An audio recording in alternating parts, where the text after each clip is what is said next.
They say that some monsters are not born from darkness, but created by it. Among all the figures in Greek mythology, few are as misunderstood or as tragic as Medusa.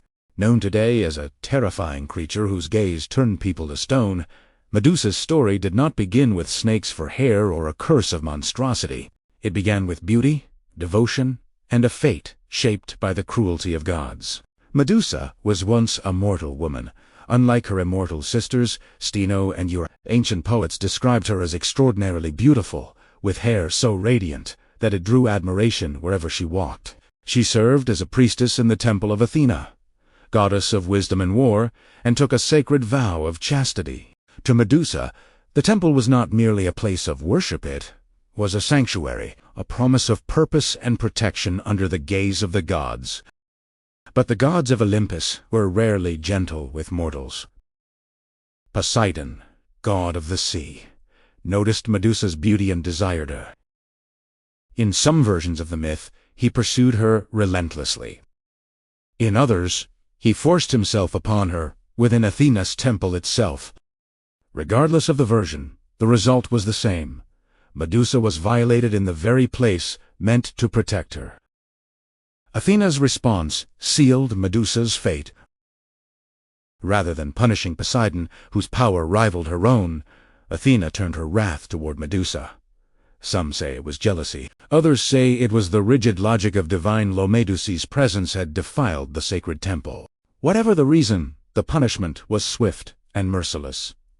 Medusa's beautiful hair became writhing serpents. Her once gentle face was transformed into something so horrifying that any who looked upon it would turn to stone. Banished and feared, Medusa fled to the edge of the known world, where she lived in isolation. Once admired, she became hunted.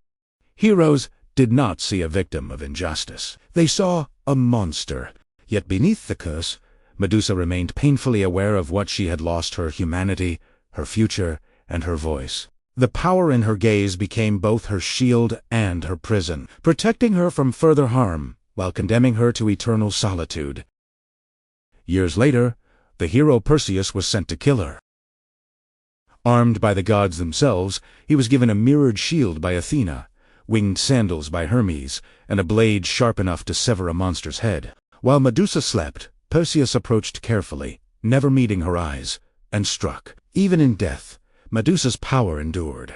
From her blood sprang Pegasus, the winged horse, and Chrysaor, a golden warrior, symbols of life emerging from suffering.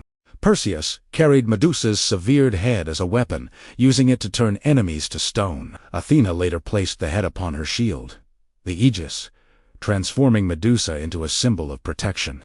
Ironically, the woman Athena once punished became a guardian against evil, her image meant to ward off harm.